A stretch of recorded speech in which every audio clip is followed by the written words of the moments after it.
Ma'am,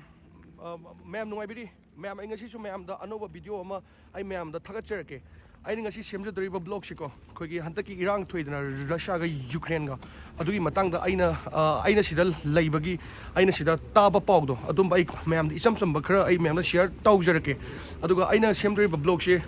Kugi langi matangda political crisis ati war gi matangda adum badi nate adum aina sida ubada akoida awanu ngai thengna baduga akoina khara taba singdo aina imin taga ubado adum khara katang ai ma'am da share tawjerke ma'am adum ma'am khoi first akoi hojik safe place onadi lairi bako hojik phawgidi irang thoido bodi tawdri Russia dadi ma'am akoi siko hojik se pung 3 khai atare ado akoina paw ama phange bako hayeng Monday dagidi akogi master card adagi visa gi ATM keno singje asigi cards kaise block tawgrane haidana aduna akoise hojik thoklei ne bako ado paisa se lokthok pa yaroi haiba akogi swipe tawbuse ado pakhatna akoido asidadi koina case oina koi paina deba yamana sa paini ji kogi swipe pochele bi swipe ngaktane bako ado do akoido imanaba amani laine ATM do yadragadi paisa do lokthok pa paisa am le roidana aduna koi paisa lokthok pa laine ado yagara yarodra habdi khangde bank khadi yai hai bank khadi yai ya dina hai bako ado hayeng dagidi thingrane di haiba mogi war gi sma irang khar thok pani ne ko mogi international gi singdo adu gi do akoi try to laine adu duga ai si yaba ya da di khangde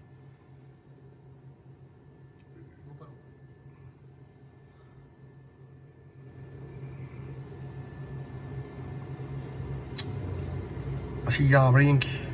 ayaba beng yawi ya da ba yawi as paisa thi male si yaye bro it's working it's working akoina hojik paisa lauthore bako jaba dagi ado khara man haibda mars ki te tu bo khaktana ado khara mana gyan ta de tha mani ju yarak tabu su yaga na haiba adu duna koina tambangam de ko gana ko koina pakachbi koina paisa khara lauthorok pani da ma'am ngasi ki numit chiko लेबा पोकपन नुमिने बको अखोइना bank the चलु बनु मितुना खोगी Sunday गी अहिंग आइतरे पुंग 13 खोई no अलमदाय निंग दो kwaबगी अदो आइगी दि पैसा लौथोखरे बको अदो ngarang दगी Monday दगी खोगी sanction तौग्रे बा sanction तौरिसे Russia न तौबनति अतोप लम न तौरकपने बको मोगी अगेंस्ट रशिया गी अदो ngasi su केमता केनो तौदे पैसा लौथोपम त याद्रे खोगी SBI दो SBI गी वीजा मास्टर कार्ड अमत याद्रे अदो यारिसिना मोगी रशिया गी ओइबा मोगी टिंकोफ कुंबा खतंग याय मोगी बैंक खरा लेबको अदुम खतंग याय अदु अखोइना पोरकपसिंग दि ngarang दगी यागिद्रे अदो इंडियन मसासिंग पैसा लौथोक हौदुबा यावेबको अदि यानी गना खंजबदो अदो ngarang दगी यागिद्रे अदो आइदि लौथो हौरोबिना खरा बुदि फरेबा नालिसिंग मरि nga लौथोक्रेबा aduna hojik khara phare ado swipe to bokhotpa amata yadre aduduga ama haraga ko paisa se hojik se khogi samna yumna lupa lising kun thare bako aingonda lupa sing kun thare na khaloba ado nahangai phangi se akoina Russian ruble da Indian money lupa sing kun thang matam da lupa sing 35 Modi Afen down पैसा जी fix लेती बको अदगी लुपा सिंग 3 फंगबो सोई 3 फंगबो सोई 3 फंगबो सोई अदगी 3 फंगबो जोय बको अदो हौजिदी कमाई तोगे दको लुपा सिंग कुन दारक पद हेन फंगे लुपा सिंग कुन तरुक का फंगे कुन मंगा का फंगे अदो अदगी लुपा लाख अमा थाक पद लाख अमा लिसिंग निफुंगा का फंगे 1.44 नग सायबा मुगी पैसा जी स्टॉक मार्केट से यामना चिप ओरे नेमदग्रे मुगी इरांग कनबनिना आइना खंगजबा अमसु आई शेयर तौजरके बको कोगी रशिया के यूक्रेन की मतंग दा रशिया के यूक्रेन के सिको मोसे मचिन मनाव ने ना हाय बको मोगी सगी लोकलिटी ने जो अदुम हाय रशिया ने यूक्रेन से मनाव पाने खलेबा अदु को यूक्रेन रशिया से बिग ब्रदर ने खले बको मोसे हाना पुलब लाइमिनर मने अदो मोसे खाइदोक न खरसु को मोगी लमदा मोगी गुड रिलेशनशिप ती यामना लाइबको अदुगा यूक्रेन हारिबा लमसे कोगी रशियन मरो सु ngangeबा होय यूक्रेनियन लैंग्वेज ती लाइको अदु तारसु कोगी रशियन मयक्ता खरा अहिन बा हाप्सन ममुगी तोंगान म साजबदो खोगी आइना हुजिसिको आइना यूक्रेन द चटपा नत्रका काजाखस्तान द चटपा मतमदा आई वरि साना बंगमने मरमदि आई रशियन मरोल खंगमनिना मोइसे लान सोंगनरसु खनरसु मोगी मरोन गादि सब माने बा हाइफेपे दि खेने को मोगी ग्रामर गुम बदि खर खेने अल्फाबेट लेटर्स खर दि खेने अदो आयामनदि माने moise mayam aina sum khangjabada ko aigi wakhalonda ai mamang di Stalingrad na chatra Battle of Stalingrad second yam sathi gi ba khoi Joseph Stalin gi pofam da adu da khoi Vasily yani sniper of our kapa Soviet ki hero gaina shi gi do adu gi do phumbadi Russia da phum gi ba adu gi nupa do khoi Soviet ki land second world war da yaw ki khoi heroes mayam de Soviet ki hero Red Army ki hero ayam bana Ukraine da loina leiba lan loriba matung da ko Ukraine da moi tangkhai mu ki chang je loina leiba male akhona afo nupa ma hek yenguba matam da ko Joseph Stalin loina mo sida leiredana adigi Lenin gumana adu atai gumba heroes kai si mo su Ukraine da loina leiba mo si Ukraine yam tina naksanna ba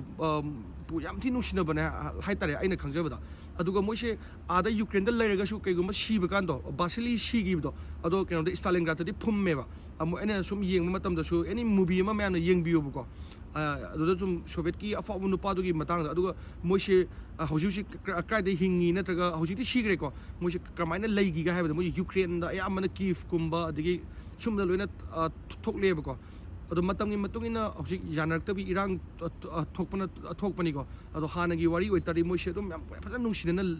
lei haibdi aina ju khang thajaba ngame ado duga aina mayam na di hange ba ingonda brother berlol video shembiyo khotpiyo na oi shemudi shemninge du tarso aina khara ujaba haiba ya ba imina ujaba adigi na khara khangjaba de share tawjage duga lan ngemram da adu phai phatte ga haiba do adum badi akhoi manipur gi expert mayam su lere duga news channel na adum phajana adum takpiri bu ko ado aina di kesum ta haijer maram di aina parise student visa ne ba aigi visa na kai to ya gar kan da ai like tam budget pe library adigi bar cafe adigi mogi public transportation koi ba city ma myam khudong sabdi myam phange ba ado aina mogi political issues aina board khomba ya de aina dharna phamba ya de aduma kai gum aina mogi hoji pray for Ukraine na tawnari da Moscow da aina adu yawningi ga na ga yawru ba ya de ba ado ai do kai gum yawre ta de ai do pharni adu black list thamani adu ai se devote to bana tra ai se rusticate to ba do mana moi tor ka ne ba adu mana aina lani matang yam kan ga aina na ga semak tribesing do ado aina hoji semjei sidi paisa gi value se hoji se yamna nemtare asimadi direct chumani adu ga khogi mina di yamna pakhat lamgane ba ko khogi Manipuri sing gi oina Indian sing kamai to ga na Russia da ado kitang Irang henjale hai tardi khogi Indian embassy na su soidana mangjong na hairakani khale Ukraine jo mangjong na hai bane ba ko adu thoki ba sing jawe tho do ba sing duge mu problem lai bone ba akhoi gi di Indian embassy no jipo noi thol o hai ba sing ba kem ta yaudri ba adu duga India ga Russia ga so mu good relationship lai na 1950 de gi dum kam kuira ba matung na adu na kaisum hoji phog di dum aiju class chalwini ba hospital ado khogi oja sing adigi dum phajna lairi aduga school kanari thabak tongnari kem ta hanagi live to dumaina adum lairi aduga paisang sagi belu khra mayeng ta ba khotpadi adum badi khra thengnai adu duga ka hena dukan thong lon ba adum badi kaim ta taude Irang kanjalo ida de khangde ado hoji phogdi dum normal life ta hanagi dumaina adum lairi ado aina update tawje se aina sida ujaba khangjaba aigi khra view khra do adugum bane ado matung da sida kari ahong chaw kari change store ka hebe do ai myam da adum uchar ke ngasi de lapners myam da sudania yai fer egi videos yeng bi bagi myam thagat chiri mathang da dum thengnares